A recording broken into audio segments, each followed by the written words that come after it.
రాక్షస పరిపాలన పోయి రామరాజ్యం వచ్చింది, చంద్రన్న రాజ్యం, లోకేష్ అన్న రాజ్యం. ఈరోజు రాష్ట్ర ప్రజలు సంతోషంగా సుఖంగా ధనమాన ప్రాణాలను పరిరక్షిస్తున్న ప్రభుత్వం ఇది. సుఖంగా హ్యాపీగా ఉన్నారు ఈరోజు.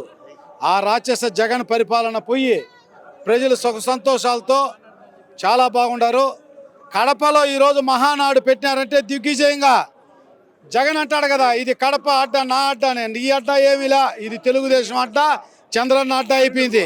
7 సీట్లు కడపలో రావడం, ఈరోజు ప్రకృతి కూడా బగబగమండే ఎండలు కూడా ఈరోజు మహానాడుకు చల్లటి వాతావరణంలో చల్లటి గాలిలో ఈరోజు మహానాడు జరుగుతూ ఉంది. రేపు ఎన్టీఆర్ బర్త్డే. మొన్నాడు కార్యకర్తలకు ఎంతో ఈరోజు మహానాడు, ఈ రాష్ట్ర ప్రజలకు మహానాడు ద్వారా ఎన్నో సంస్కరణలు తీసుకొస్తున్న ఏకైక ప్రభుత్వం చంద్రబాబు నాయుడు గారి ప్రభుత్వం, యువ నాయకులు నారా లోకేష్ గారి ప్రభుత్వం. జగన్కి ఇంకన్నా బుద్ధి వస్తుందో ఏమని మేము అనుకుంటున్నాం. కడప ఈరోజు తెలుగుదేశం అడ్డా అయిపోయింది. కడపలో ప్రకృతి కూడా అట్టే సహకరించే వానలు. ఒకసారి ఆనాడు నందమూరి తారక రామారావు గారు ఏ ఆశయంతో తెలుగుదేశం పార్టీని స్థాపించారో, పేద బడుగు బలహీన వర్గాల కోసం, రైతుల కోసం, ఆడపడుచుల కోసం, నర్వేంద్ర నిర్మాణం కోసం, నేడు రాబోయే కాలంలో నారా చంద్రబాబు నాయుడు గారు, లోకేష్ బాబు గారు ఈ రాష్ట్రాన్ని అభివృద్ధిలోకి తీసుకురావడం తథ్యం. ఈరోజు కడపలో జరుగుతున్న మహానాడుకు సాక్షాత్తు వరుణ దేవుడు సహకరించి చల్లటి వాతావరణాన్ని తీసుకొచ్చిన ఘనత ఆ భగవంతుడే ఆశీర్వదించేశాడు. ఇంకా జగన్ అంతా ఈ రాష్ట్రంలో కొట్టుకొని పోవడం ఖాయం. ఈ అభివృద్ధి, తెలుగుదేశం పార్టీ అభివృద్ధి మహోద్యమంలో ప్రతి ఒక్కరూ పాల్గొంటారు. ఈ రాష్ట్రంలో తెలుగుదేశం పార్టీ కూటమి మంచి మెజార్టీతో రాబోయే కాలంలో కూడా గెలుస్తుంది. ప్రజలకు ఎన్నో విధాలుగా సహకరిస్తున్న పార్టీ తెలుగుదేశం పార్టీ. జై నారా చంద్రబాబు నాయుడు గారు, జై లోకేష్ బాబు గారు, జై పులివర్తి నారాయణ గారు. ఏలూరు జిల్లా దెందులూరు నియోజకవర్గం నుండి వచ్చాము. అసలు కడపలో అసలు కనుల పండగగా మహానాడు జరుగుతుంటే జన సముద్రాన్ని చూస్తుంటే చాలా ఆశ్చర్యంగా ఉంది. అసలు బాబు గారు అభివృద్ధి కోసం ఎంతో మంది ఎదురు చూస్తున్నారు. అలాగే కడప ప్రజలు కూడా అసలు బాబు గారి కోసం సుస్వాగతం పలికి ఫ్లెక్సీలు కట్టి అసలు ఎన్నెన్నో, అసలు ఆకాశం అంతా పచ్చదనం అయిపోయింది. అంతా కూడాను ఒక సిస్టమేటిక్ గా మొత్తం అంతా కూడాను చెక్ చేసుకుంటా వచ్చారు. అందరికీ కూడాను అన్ని పథకాలు అందే రోజులు ముందున్నాయి, ఇంకా ముందున్నాయి. ఇప్పుడు అభివృద్ధి చేసుకుంటంలో ఒక భాగంగా పోలవరం కానీ, అమరావతి కానీ ముందు అంతా కూడాను ఒక సిస్టమ్గా ఒక్కొక్కటిగా వస్తుంది. ఇంకా ఇంకొక 3 సంవత్సరాల్లో మొత్తం పూర్తవుద్ది. పూర్తయిన తర్వాత అందరూ కూడాను సంతోషంగా ఉంటారని మేము భావిస్తున్నాం. చంద్రబాబు నాయుడు గురించి మనం విమర్శిస్తే దేవుణ్ణి విమర్శించినట్టు అవుతుంది. కడప జిల్లా, ఉమ్మడి కడప జిల్లాలో అత్యధిక సీట్లు కూటమి పార్టీకి ఇచ్చి ప్రజలే ఆహ్వానించారు ఈ మహానాడు ఇక్కడ పెట్టమని. భగవంతుడు కూడా ఆశీర్వదించాడు, అన్నగారు పైనుంచి ఆశీర్వదిస్తున్నాడు. ఈరోజు మహానాడు ఈ వాతావరణంలో ఎన్నో మహానాడులు చూసాం, కానీ ఎంత ఆహ్లాదకరమైన వాతావరణంలో మహానాడు జరుపుకుంటాం మా అదృష్టంగా భావిస్తున్నాం. అదేవిధంగా గత ప్రభుత్వ విధానాలు, ఈ ప్రభుత్వ విధానాలను మీరు అడుగుతున్నారు. గత ప్రభుత్వం ఒక ప్రభుత్వమే కాదు, భారతదేశంలో ఏ రాష్ట్రంలోనూ అలాంటి ప్రభుత్వం గతంలో వచ్చి ఉండదు, మళ్ళీ రాడు అనుకోండి. ఎందుకంటే ఎవడన్నా ఏదో ఒక రంగాన్ని అభివృద్ధి చేస్తాడు.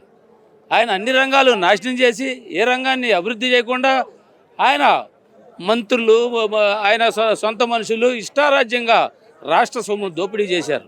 వాళ్ళు అనుభవిస్తున్నారు. బాబు టైంలో ఐఏఎస్లు జైలుకి వెళ్తే, ఇప్పుడు కొడుకు టైంలో ఐఏఎస్లు ఐపీఎస్లు కూడా అందరూ జైలుకి వెళ్ళే పరిస్థితి వచ్చింది. రేపో ఎల్లుండో ఆయన కూడా వెళ్ళే పరిస్థితి వస్తుంది. ఎందుకంటే ఒక రాష్ట్రానికి ఒక 2 ఆడపిల్లలు ఉన్నారు. అతనికి ఎన్ని లక్షల కోట్లు కావాలండి? బాబు ఉన్నప్పుడు సంపాదించుకున్నావు. నీ ప్రభుత్వం ఏంటి ఇష్టం విడిగా భారతీయ అంటే ఆ భారతీయ అంటే అసలు ఈ భారతదేశం కూడా సరిపోదంట. అలా అంత ఆశపరురాలంట భారతీయ. మరి ఆమె కోసమే ఈయన మైండ్ చెడిపోయిందంటారు. ఆ మైండ్ ప్రకారం మొత్తం సంపాదించేసుకున్నారు, రాష్ట్రాన్ని లూటీ చేశారు. ఇక బాబు గారి పరిపాలన అంటారా? ఇది చరిత్రలో ఎప్పుడు బాబు గారు ఈరోజు కాదు, 40 సంవత్సరాల నుంచి, మనం 96 నుంచి ఆయన అధికారం చేపట్టినప్పటి నుంచి 2004 దాకా కానీ, అదేవిధంగా 2014 నుంచి 2019 దాకా కానీ ఆయన పరిపాలన ఆంధ్రప్రదేశ్ సువర్ణాక్షర, ఉమ్మడి ఆంధ్రప్రదేశ్ కానీ, ప్రస్తుత ఆంధ్రప్రదేశ్ కానీ సువర్ణాక్షరాలతో లిఖించవచ్చు బాబు గారి పరిపాలన. ఎందుకంటే పక్కనున్న రాష్ట్రంలో అధికారంకి వచ్చిన వాళ్ళ పేరు తెచ్చుకోలేకపోయారు ఆయన. మరి కష్టపడుతున్నాడో ఖర్చు పెడుతున్నాడో తెలియదు, కానీ ఇదే విధంగా అప్పుడు ఎన్ని అప్పులున్న రాష్ట్రం. బాబు గారు దిగేటప్పటికి 3,39 కోట్లు అప్పు ఉంది. ఈ జగన్ దిగేటప్పటికి 9,60,000 కోట్లు అప్పు అయింది. 6 లక్షల కోట్లు అప్పు చేసినా కానీ టయానికి జీతాలు ఇచ్చేవాడు కాదు, టయానికి పెన్షన్లు ఇచ్చేవాడు కాదు. అమ్మఒడి అని యావడి అని మభ్యపెట్టి ప్రభుత్వం పరిపాలించాడు. ఎందుకంటే ఏ బడుగు బలహీన వర్గాలు ఉన్నారు, మన ఊరిలో 4 డబ్బులు పాడేస్తే 4 చిల్లర పెంకులు పాడేస్తే నాకు శాశ్వతంగా 10 సంవత్సరాలు అధికారం ఇస్తాడనుకున్నాడు. ప్రజలు అర్థం చేసుకున్నారు. ఒక శంకుస్థాపన లేదు, ఒక గృహప్రవేశం లేదు, ఒక ప్రారంభోత్సవం లేదు, ఒక సత్యనారాయణ వ్రతం లేదు. ఇవాళ ప్రతిరోజు ఏదో ఒక చాట శంకుస్థాపన, ఏదో చాట ప్రారంభోత్సవం, ఏదో చాట ఇల్లు కట్టుకున్నారు, శంకుస్థాపన చేసుకున్నారు. వాళ్ళ నాయి బ్రాహ్మణులు కానీ, రజకులు కానీ, పురోహితులు కానీ ఎంతో ఉత్సాహంగా బతుకుతున్నారు. అన్ని గృహప్రవేశాలు, అన్ని శంకుస్థాపనలు సవ్యంగా జరుగుతున్నాయి. వాళ్ళు విశాఖ స్టీల్ ప్లాంట్ కానీ కాపాడిన బాధ్యత, ముందుకు పోలవరం పనులు పరుగు తీస్తున్న పరిస్థితి, అమరావతి పనులు ఉరకలెత్తిస్తున్నారు. ఈ విధంగా రాష్ట్రం ఈ 5 సంవత్సరాలు అభివృద్ధి చెందుతుంది. అందరినీ పేదవాళ్ళను కూడా అభివృద్ధి చేస్తాడు. 30 సంవత్సరాలు కూటమి ప్రభుత్వం అధికారంలో ఉంటుంది. ఆంధ్రప్రదేశ్ భవిష్యత్తు బాగుంటుందని చెబుతున్నాం. మహానంగా జరుగుతుంది మహానాడు. ఇది కడప జిల్లాలో ఇప్పటి వరకు ఎప్పుడు లేనట్టు ఘనంగా జరుగుతుంది మహానాడు కార్యక్రమం. చంద్రబాబు నాయుడు గారి పరిపాలన కూడా చాలా బాగుంది. వైసీపీ పాలన దుర్మార్గమైన పాలన, తెలుగుదేశం పాలన ప్రజలందరినీ కలుపుకొని ప్రజల్లోనే ఉండి ప్రజల కోసం పాటుపడే పాలనని. నేను ఈ కడప జిల్లా వాసినే, రెడ్డి సామాజిక వర్గానికి చెందిన వాడినే. కానీ నా సామాజిక వర్గమైనా కానీ నేను ఆ దుర్మార్గం నేను ఇష్టపడను. నేను ఈ జిల్లా వాడినైనా కానీ అతన్ని నేను ఇష్టపడను. ఏడాది పరిపాలన బాగానే ఉంది, కానీ రైతుకు పూర్తి న్యాయం జరగట్లేదు. రైతుకి న్యాయం జరగాలి అంటే ఇత్తన చట్టంలో ఉన్నటువంటి లొసుకుల్ని సరిచేయాలి. అది గతం నుంచి కూడా కేంద్రం ఇయ్యాల వరకు కూడా 1966లో వచ్చినటువంటి ఇత్తన చట్టం ఇయ్యాల వరకు అమలు జరగలేదు. కేంద్రం అమలు జరపాలి. దాన్ని ఏమిటి లోపష్టం అంటే, కంపెనీలు తప్పనిసరిగా సర్టిఫైడ్ సీడ్నే అమ్మాలి. సర్టిఫైడ్ సీడ్ని అమ్మకుండా ఉత్పత్తి లేబుల్ సీడ్ మాత్రమే అమ్ముతున్నారు. లేబుల్ సీడ్ అనేదే అసలు రైతుకు ప్రమాదం. సర్టిఫైడ్ సీడ్ ఉన్న రోజునే రైతు బాగుపడతాడు. సర్టిఫైడ్ సీడ్నే చేయాలని చెప్పి కోరుతాం. అలాగే ఇత్తన చట్టంలోనూ 1966లో వచ్చినటువంటి చట్టంలో ఇత్తన చట్టంలో లోపాలు ఉండి రైతు నష్టపోయానని చెప్పి కంప్లైంట్ చేసుకుంటే 500 జుర్మానా. అటు ఎన్ని కోట్లు ఫ్రాడ్ చేసినప్పటికీ 500 జుర్మానా కడితే చాలు. అలాగే ఎరువులు పురుగు మందుల కొట్టుల్లో కూడా తేడాలు దొరికితే 500 కడితే చాలు. అది కాదు, వాళ్ళకి కఠినమైన శిక్ష ఉండాలి.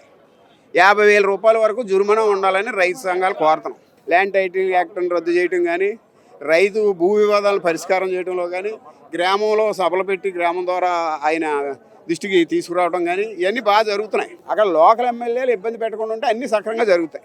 మొత్తం అభివృద్ధి అనేది బాగా జరుగుద్ది. అది దానివల్ల ఏమీ లోటు లేదు.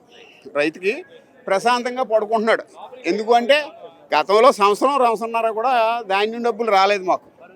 మేము ఇవాళ ధాన్యం కొడితే మన్నాడు 24 గంటల్లో మా ఇంట్లో డబ్బులు ఉంటున్నాయి. మేము డాక్టర్ బాకీలు తీసుకుంటున్నాం, ఎరువుల కొట్లు బాకీలు తీసుకుంటున్నాం, కూలీలకి ఇచ్చేసుకుంటున్నాం, మగతాదారుడికి సరిపెట్టుకుంటున్నాం. మాకు ఇబ్బంది లేకుండా ప్రశాంతంగా ఉన్నాం. ఇప్పుడు గత 5 సంవత్సరాల్లో కూడా రోడ్డు ఎక్కి ధర్నాలు చేసుకుని మా ధాన్యం డబ్బు మాకు రావడానికి ధర్నా చేసుకుని, మా ధాన్యం మా కొనమని మేము సంచులు ఇమ్మని ధర్నా చేసుకునే రోజులు పోయి మంచి రోజుల్లో ఉన్నాం. మేము టైంకు జీతాలు పడుతున్నాయి, విద్యుత్ ఉద్యోగుల్లో ఆనందం కనిపిస్తుంది. చంద్రబాబు పరిపాలన ఒక సిస్టంగా ఉంది. జగన్ పాలన ఏమో పబ్జీ ఆడుకుంటా టైంపాస్ చేస్తున్నాడు.